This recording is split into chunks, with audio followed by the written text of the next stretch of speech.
अजित पवारांकडून बैठकीमध्ये सर्व नेते आणि कार्यकर्त्यांचं अभिनंदन करण्यात आलेलं आहे। राज्यभरामध्ये सर्वत्र जल्लोष साजरा करा अशा सूचना अजित पवार यांनी दिल्या आहेत। पक्ष संघटन मजबूत करण्यासाठी काम करा अशा प्रकारच्या सूचना सुद्धा अजित पवार यांनी दिलेल्या आहेत। उपमुख्यमंत्री अजित पवार यांनी बैठकीमध्ये या सूचना सगळ्या पदाधिकाऱ्यांना दिलेल्या आहेत। तर अजित पवारांकडून बैठकीमध्ये सर्व नेते आणि कार्यकर्त्यांचं अभिनंदन करण्यात आलं। निवडणूक आयोगाच्या निर्णयासंदर्भात कोणीही प्रतिक्रिया देऊ नये। आपण बघतोय राष्ट्रवादीच्या अजित पवार गटाच्या प्रवक्त्यांना पक्षाकडून सूचना देण्यात आलेल्या आहेत। निवडणूक आयोगाचं मनापासून धन्यवाद, एवढीच प्रतिक्रिया द्या अशा सूचना अजित पवारांनी दिल्यात। निवडणूक आयोगाच्या निर्णयासंदर्भात कोणीही प्रतिक्रिया देऊ नयेत। राष्ट्रवादीच्या अजित पवार गटाच्या प्रवक्त्यांना पक्षाकडून सूचना देण्यात आलेल्या आहेत। तर निवडणूक आयोगाचे मनापासून धन्यवाद, एवढीच प्रतिक्रिया द्या असं अजित पवार यांच्याकडून सांगण्यात आलेलं आहे।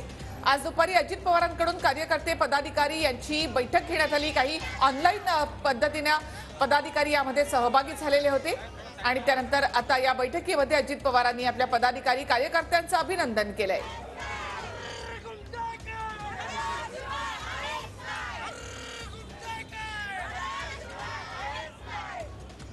निवडणूक आयोगासमोर अनेक तारखा झाल्या आणि त्यात आम्ही सखोल सिद्ध केलेलं होतं की महाराष्ट्रातला आणि देशातला जे वेगवेगळे पदाधिकारी आहेत ते मेजॉरिटीने शरद पवार साहेबांच्या बाजूने आहेत।